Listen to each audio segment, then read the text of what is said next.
Pronto. Boa tarde, meus queridos irmãos.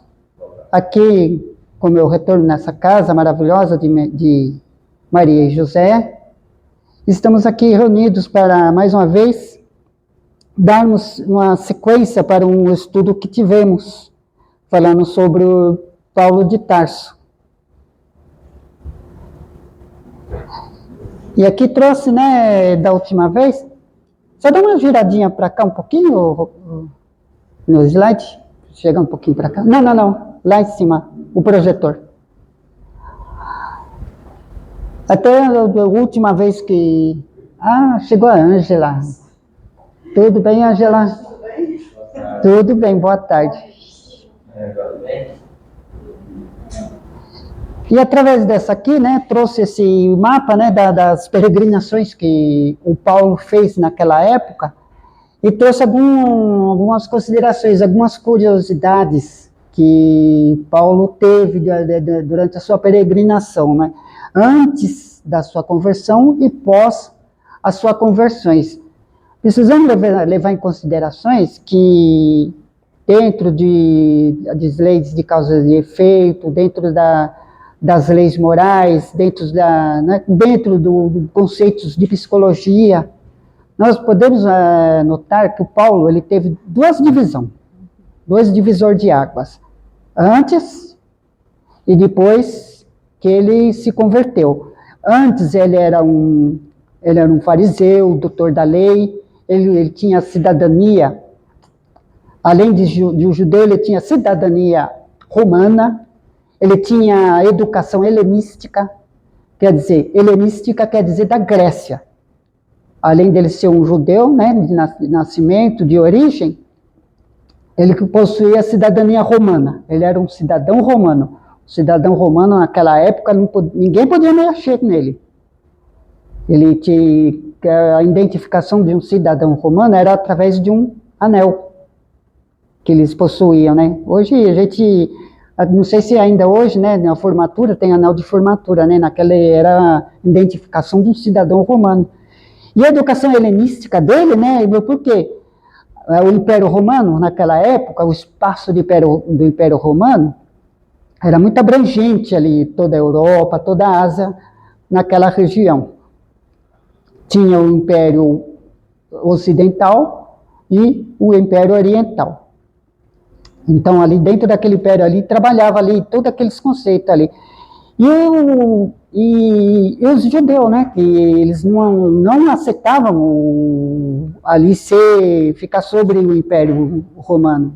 Eles sempre, desde dentro das escrituras sagradas, eles esperavam que vinha o Salvador que libertaria os judeus dali, né, esperando que vinha ali para poder derrotar todos os judeus.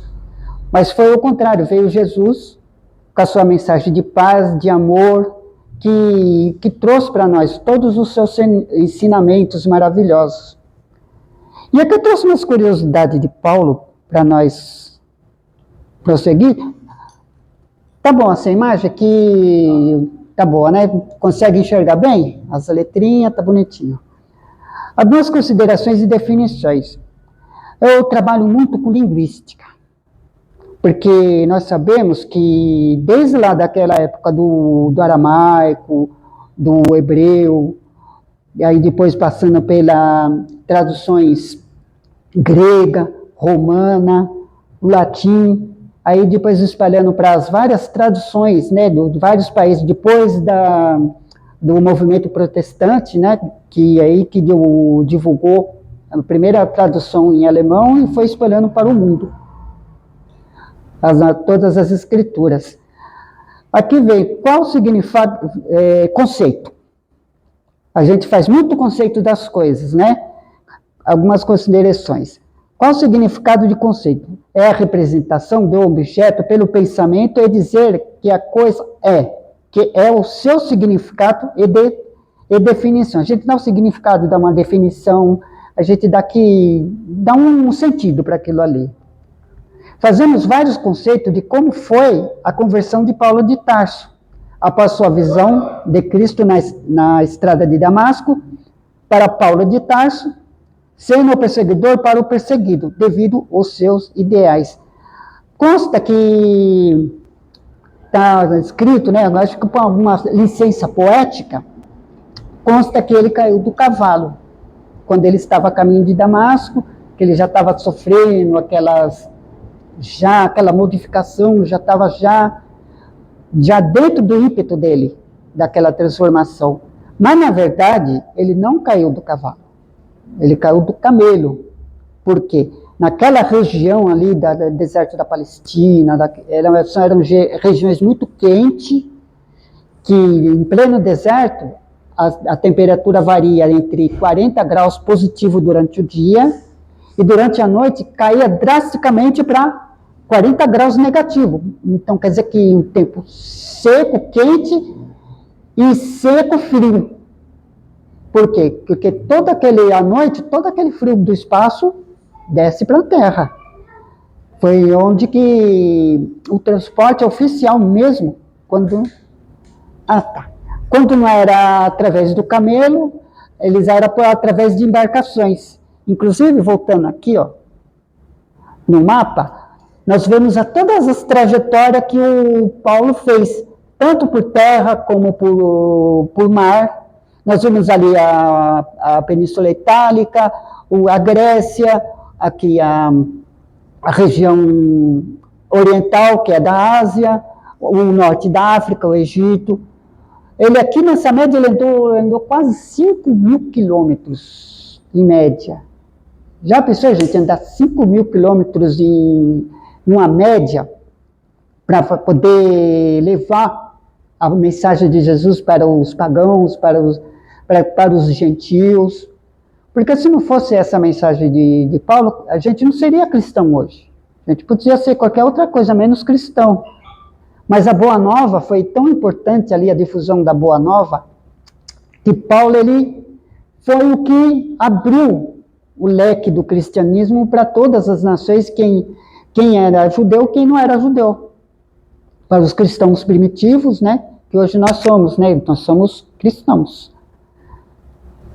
E continuando aqui nosso bate-papo, Saulo de Tarso, fariseu. Foi educado aos pés de Gamaliel, nascido em Roma, judeu e com cidadania romana. Peço licença para colocar o óculos, que ficou pequenininho. Heleno de educação, cultura grega, fazia parte do Sinédrio, era doutor da lei e fariseu. Perseguia os primeiros cristãos, era zelador das leis judaicas, defendia seus ideais a ferro e fogo. Ele possuía uma alta carga de inteligência racional. Antes da conversão e pós, ela obteve uma alta carga de inteligência emocional. Nós podemos ver que, dentro desse conceito que nós estamos fazendo, eu tenho uma palestra do Dr. José Carlos de Luca, que ele fala sobre autoestima. Então, essa alta carga de inteligência racional é quando ele estava ali trabalhando com as leis.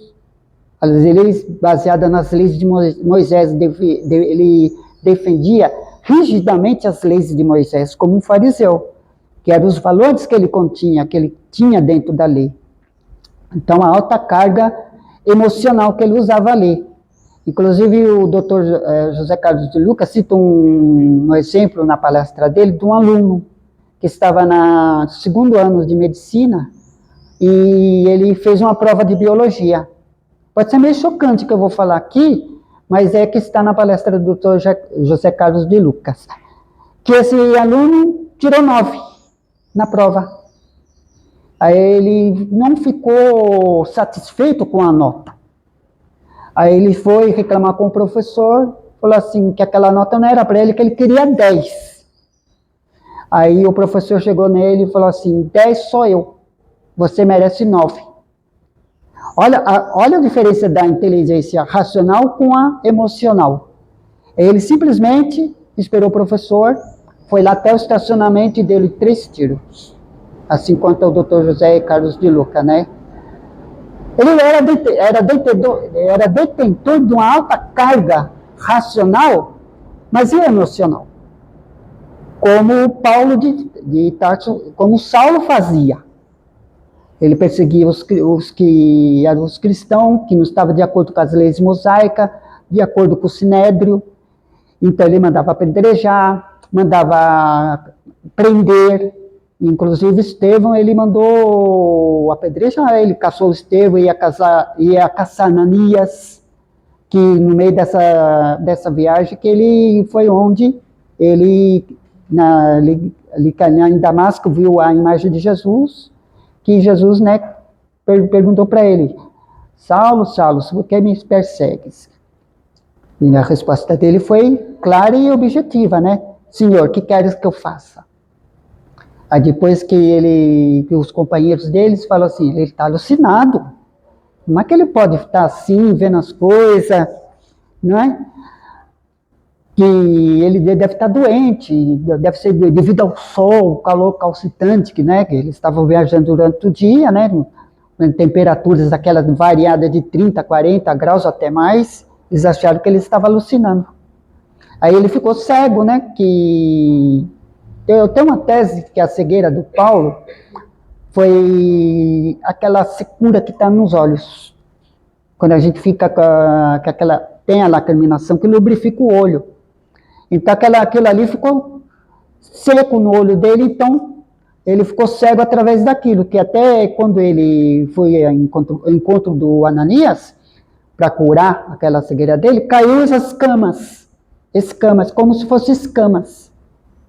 Então devia ser, é uma tese minha que eu coloquei, né, aqui, que eu já ouvi falar até na Rádio Boa Nova, que essa cegueira foi assim. Então, são coisas são conceitos que a gente tem que ter bom discernimento para poder ver o que é verdade e o que não é verdade, né? E aqui, seguindo aqui na nossa sequência, na estrada de Damasco, como eu falei, em uma caravana se deslocou de Jerusalém para a extensa planície da Síria, seguindo viagem para Damasco para prender Ananias, como falei antes. Foi quando no meio da viagem, em intenso calor, diante de uma intensa claridade, ele caiu do camelo e ao erguer a cabeça viu a imagem iluminada de Jesus, o qual lhe indagou, Saulo, por que me persegues? E a famosa resposta, né, que mais resumidos, né, que nós estamos colocando aqui, Senhor, o que queres que eu faça? Aí ele recebeu toda aquela orientação dali para ele poder, e aí a partir daí que ele começou a trabalhar também com a inteligência emocional. Nós temos que fazer uma distinção, que a gente não pode ser nem muito um, nem muito o outro. A gente tem que, nós somos seres humanos, né? Somos seres emocionais. E dividindo tanto a inteligência racional como a emocional, trabalhando ali em conjunto, de meio a meio. E são coisas que também estão dentro da lei de progresso. Vemos que o progresso de Saulo para Paulo foi um progresso ali que dá um salto imenso, um salto enorme, para poder ele transmitir os ensinamentos, passar todos aqueles ensinamentos que Jesus trouxe para nós, senão o cristianismo não ia passar de uma seita judaica. Porque os judeus até hoje eles são muito fechados, né? Temos os judeus ortodoxos e tem um pouquinho mais liberal, mas eles são mais fechados dentro deles, né? E com tudo isso que o Paulo passou para os gentios e para os pagãos, abriu um leque de conhecimento tão grande que nós sabemos que a influência de Jesus separou até 2 eras, antes de Cristo e depois de Cristo. Em Damasco, a conversão. Depois de sua conversão, ele já cego, devido ao acontecimento anterior, foi procurar Ananias, o qual ele iria prender para levá-lo para Jerusalém. Foi para curá-lo de sua cegueira e receber instruções. Era a missão que ele tinha. ele estava incomodado com os ensinamentos do Ananias, e ele falou assim, vou lá, vou prender esse Ananias e trazer para Jerusalém, para ele ser, né, ser julgado aqui dentro do Sinédrio. Foi de grande espanto para todos. Um homem que era perseguidor dos cristãos passou a falar e a divulgar os ensinamentos do Cristo. Nós temos tudo isso hoje, dentro do nosso seio dos ensinamentos de Jesus. Nós temos aqui, depois do advento das 3 revelações, né, que a primeira revelação foi com Moisés, a segunda é Jesus, e a terceira somos nós, o Espiritismo. Porque se não fossem essas 2 primeiras revelações, aí nem existiria a nossa doutrina espírita. Aí a doutrina espírita veio para esclarecer todo aquele ensinamento que Jesus nos trouxe. Estou sendo bem claro, né, gente? Fatos e curiosidade. Corinto é uma cidade grega, uma cidade cosmopolita, né? Viria a ser um ponto estratégico do Evangelho. Poderosa Atalaia. Atalaia quer dizer que está lá no alto. Magnífico farol entre a Europa e a Ásia e a África. Aquele mundo antigo ali que era todo o movimento, toda a cultura, todo o comércio, se dava aqui, tudo ali naquela região. Expansão cultural muito grande ali. Até coloquei ali, como eu falei para vocês, de linguística, Atalaia, substantivo feminino, lugar elevado, pessoa que realiza trabalho de vigia, e etimologia origina da palavra árabe at-talaia, e latim atalaia.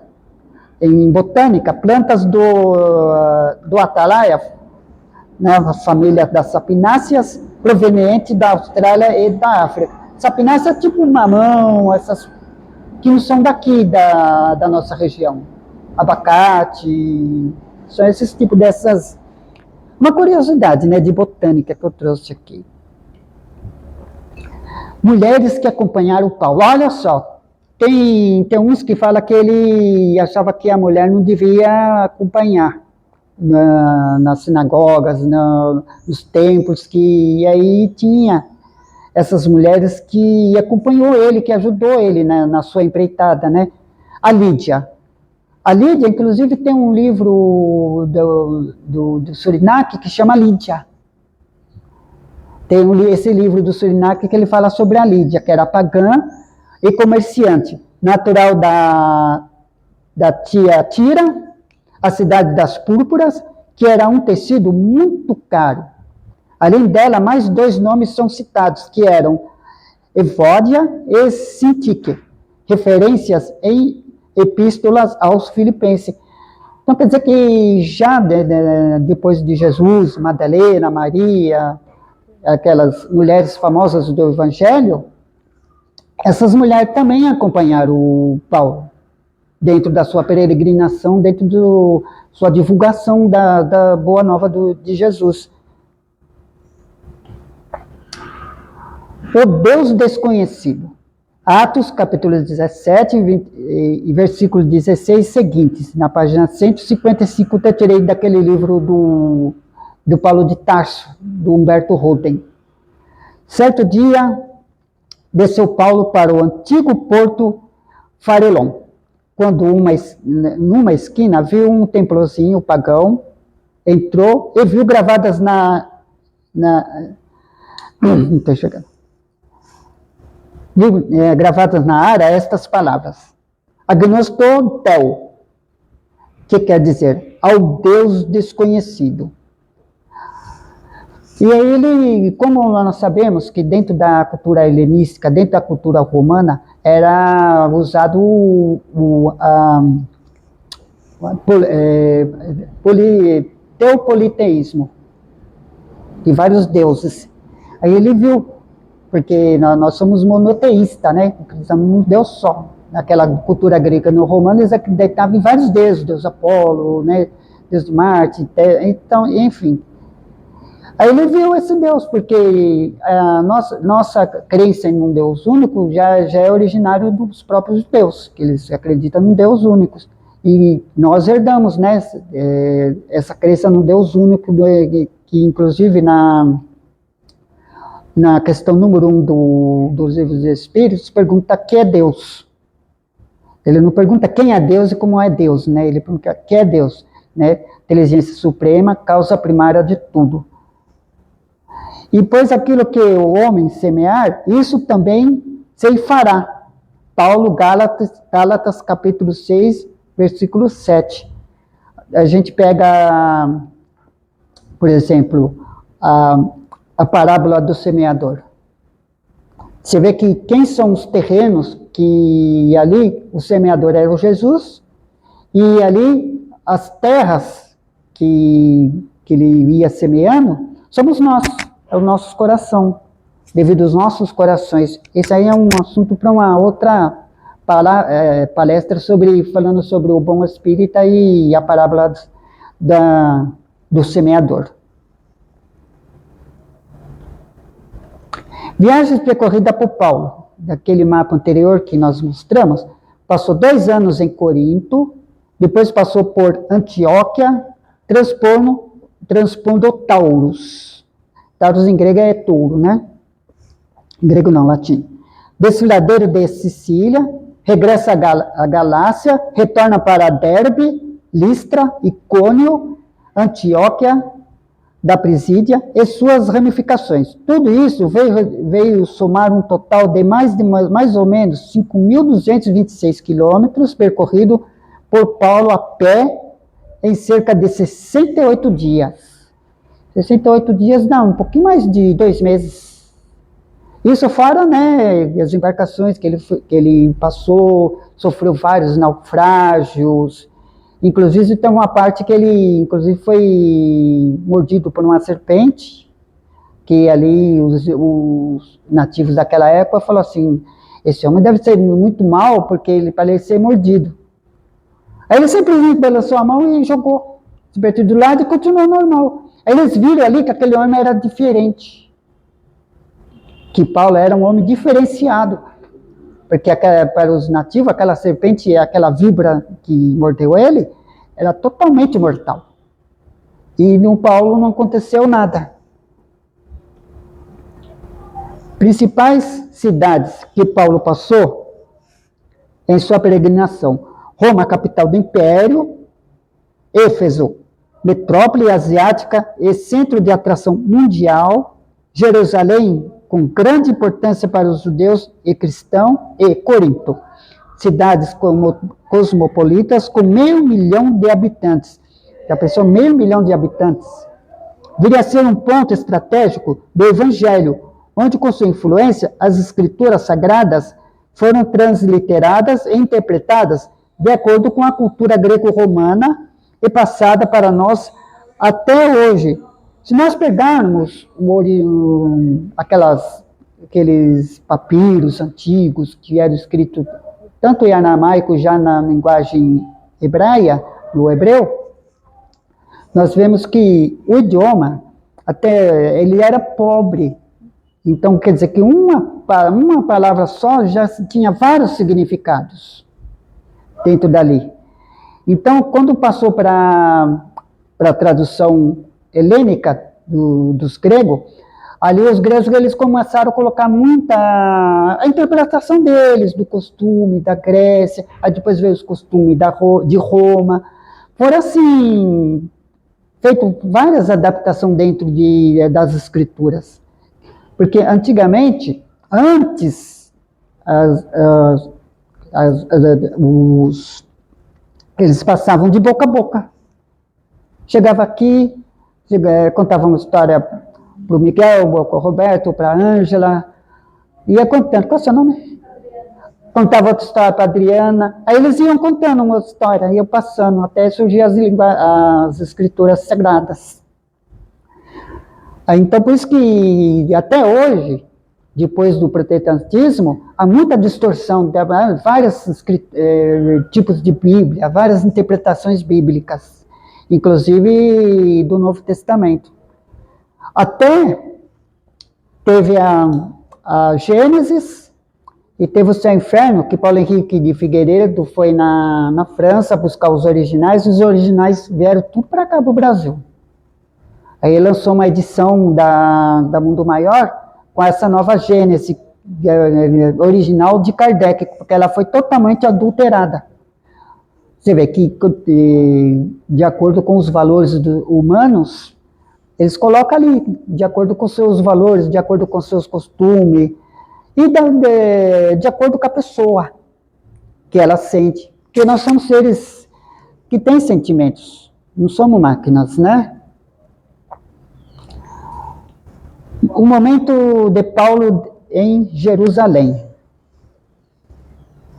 Dentro da atmosfera carregada do concílio, o proto-concílio ecumênico da igreja, foram os primeiros concílios que teve antes de se oficializar como a igreja oficial de Roma.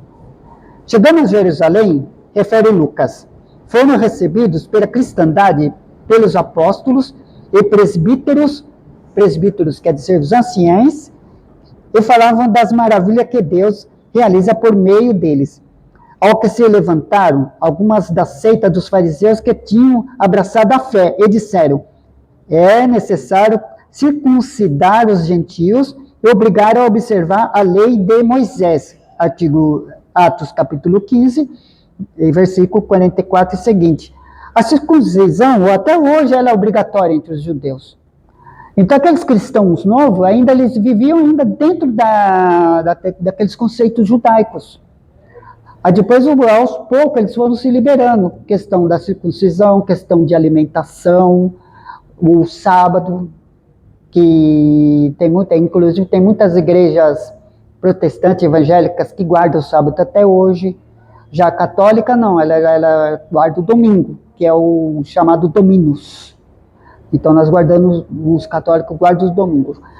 Então até hoje, o sábado, o sabá, que era o dia sagrado para os judeus, eles respeitam a risca.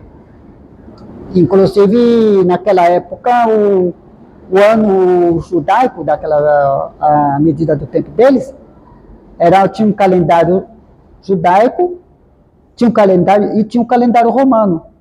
O nosso calendário hoje é baseado no gregoriano, que temos hoje, né, que nós vemos aí, que foi feito por um padre na época do cristianismo antigo, do primitivo.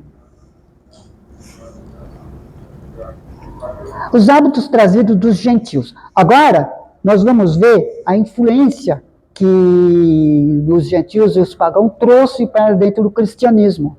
Por quê? Quando nós vamos, por exemplo, você vai fazer uma viagem daqui para o Nordeste.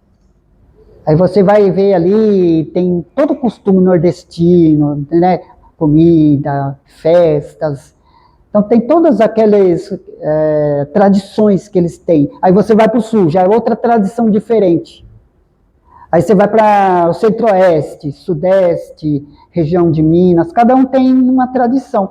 Então esses povos da época dos gentios que eles falavam que era fora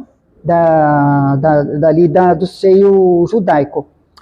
E os pagãos quer dizer camponeses. Inclusive, muitas festas pagãs, o Natal é uma festa pagã. Aí a igreja se adaptou, né, como sendo o dia de nascimento de Cristo, para poder absorver aquela festa, para absorver aquele pessoal ali, sempre como meio controlador, né, que nós sabemos que a maioria, sem aqui criticar religião nenhuma, a religião como a política, são feitas para a dominação. E a igreja mais dominadora foi, né, a igreja católica, né, que eu sou originário de católico apostólico romano. São os costumes, tradições e hábitos que a igreja adotou a partir da época quando Constantino adotou o cristianismo como religião oficial do Império Romano. Por que Constantino adotou como o cristianismo como religião oficial de Roma? A esposa dele era cristã. A esposa de Constantino era cristã ardente. Então, como os cristãos já tinham já expandido muito, aí, então, o que Constantino? Vou absorver todo esse povo, vou oficializar o cristianismo como igreja oficial de Roma, que nasceu o catolicismo. O catalogos, o universal, se tornou que catolicismo quer dizer universal. O hábito é uma segunda natureza, costumes e tradições são valores socioculturais que aqueles povos possuíam. Nós vamos pegar um espaço, o tempo, a tradição. Geralmente aqueles povos, a maioria era camponeses, viviam da agricultura. Depois que já Roma já era mais, e a Grécia já era mais, já tinha já a filosofia, já tinha as ciências, já estavam ali sendo tudo aflorados, tudo sendo desenvolvido aqui naquela época. Se não fosse também o eruditismo de Paulo, por ele ser um cidadão romano e ter a cultura helênica, para ele foi melhor, porque dentro daquele conhecimento que ele tinha possuído, ele divulgou o cristianismo para todos. Ele já foi uma pessoa preparada mesmo para poder divulgar todo esse ensinamento aqui do Cristo e fazer suas famosas cartas. Aqui está o Paulo de Tarso aqui. Olha, não sei se vocês conseguem enxergar ali, mas eu vou ler para vocês. Paulo, o arquiteto real do cristianismo. Não conheceu Jesus nem Nazaré, conheceu o Cristo místico, erudito, estrategista, cidadão romano e judeu. Fundou igrejas, escreveu epístolas, moldou a fé em linguagem greco-romana. Que toda essa influência que nós tivemos da cultura greco-romana. E aqui também a conclusão desses slides: se não fosse Paulo de Tarso, o cristianismo passaria mais de uma das seitas judaicas, graças às suas peregrinações fora do seio judaico, levando aos gentios, aos pagãos. Nós não seríamos cristãos e muito menos teríamos o ensinamento de Jesus em nosso seio familiar e social. E a doutrina espírita consolidou os ensinamentos de Jesus como sendo a terceira revelação trazida através de Allan Kardec. Parece um pouquinho meio repetitivo do que eu estou falando aqui, mas uma coisa vai puxando a outra. Inclusive, eu trouxe mais curiosidade aqui que eu não coloquei nos slides, né? O Claudinho sempre anotando aqui, né? Os presbíteros, né, que nós falamos aqui, que os anciãos, usados no cristianismo, até que horas? 7 minutos. 7 minutos, dá para falar umas curiosidades aqui, né? No Novo Testamento, refere-se a um líder nas congregações cristãs locais, com referência ao presbítero, grego significando ancião, senhor, e episcopos, significando supervisor, referindo-se exclusivamente ao ofício de bispo, que hoje nós temos os bispos na Igreja Católica, nas igrejas evangélicas, mas com presbíteros sendo entendidos por muitos como se referindo à mesma pessoa que realiza a função de administrador. Era um tipo de um administrador. E aqueles povos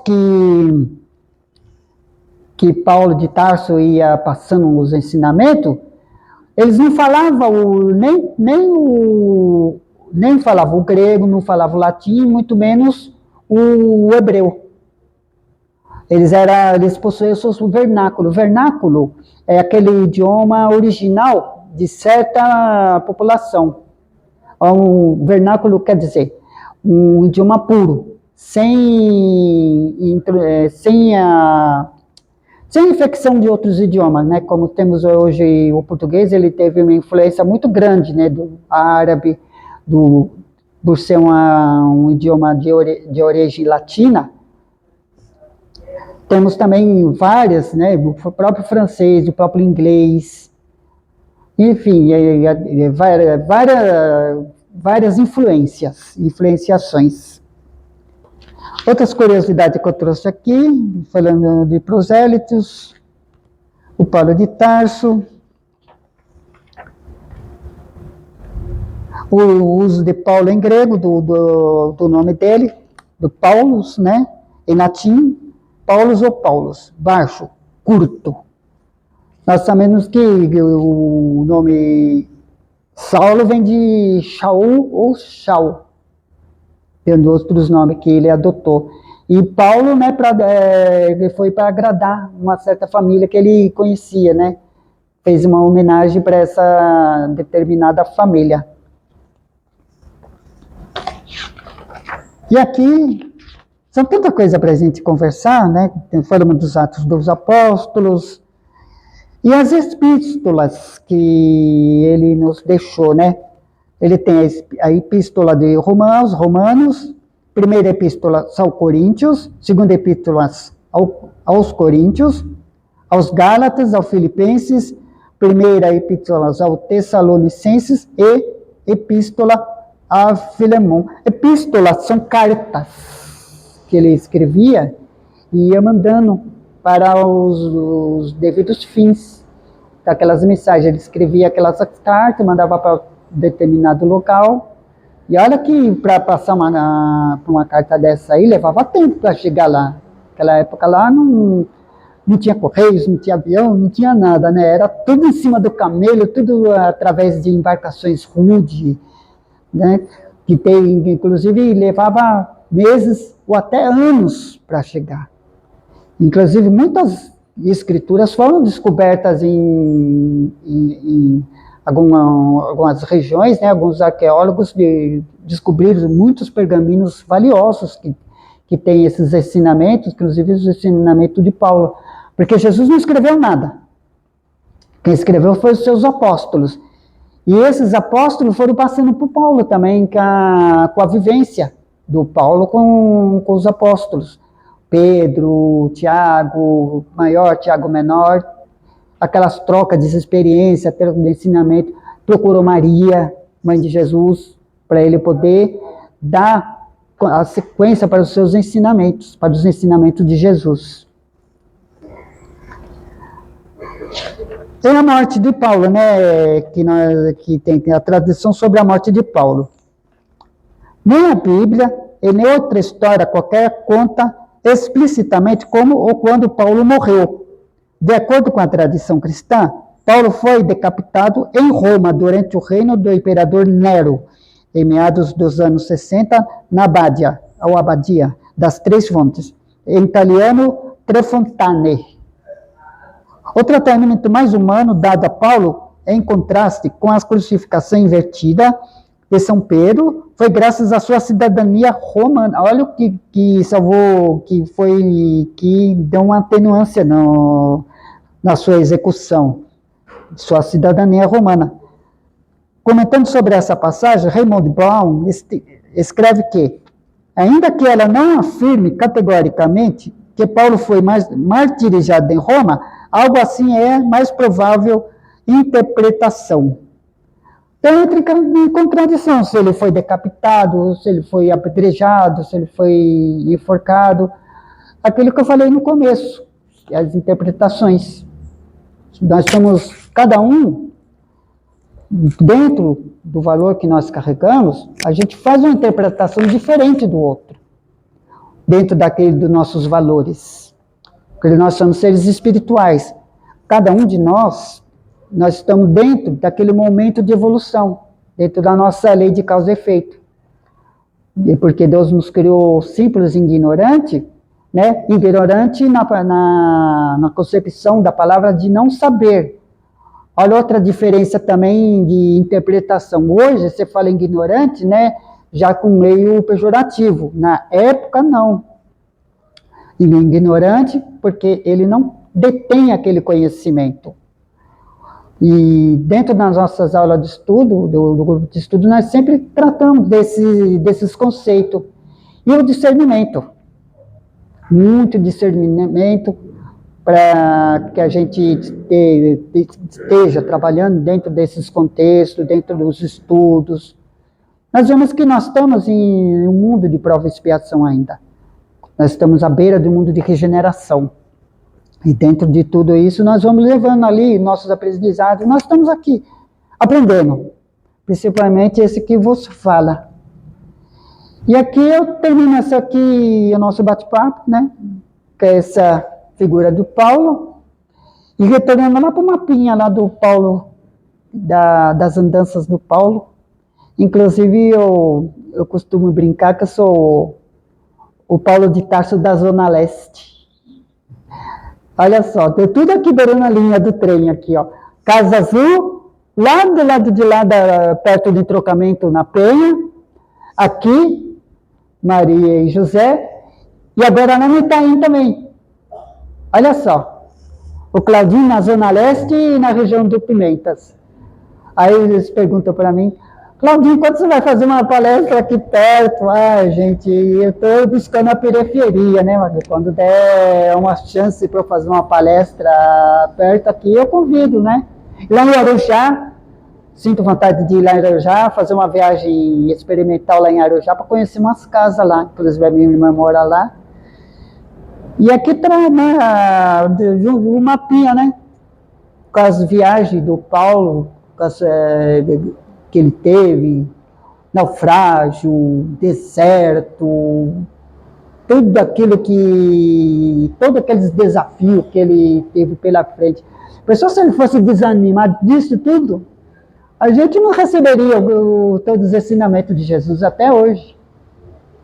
E uma coisa muito importante que eu gosto de falar muito é o Evangelho no lar. O Evangelho no lar, nós temos que marcar um dia da semana, um horário, junto com a família. Mesmo que você esteja sozinho, mas a gente nunca está sozinho. Eu faço o meu evangelho às quarta-feiras, antes de eu ir lá para o GBEM, né, para poder assistir às aulas. Aí eu estudo o meu evangelho em casa, sozinho, com meus guias espirituais. E de vez em quando os gatinhos lá vão lá, junto lá comigo lá, deitar no colo e eu fazendo o evangelho e meus estudos. Que eu estou ainda somos eternos estudantes, né, gente? Então, vamos levar isso à frente, né? E eu estou aqui, principalmente com esse desafio aqui de falar em público, né? Para poder crescer e aprender cada vez mais. E aqui minha gratidão por estar mais uma vez nessa casa aqui, essa casa abençoada, maravilhosa, de Maria e José, e que espero aqui retornar mais vezes, com muito prazer. Minha gratidão a todos.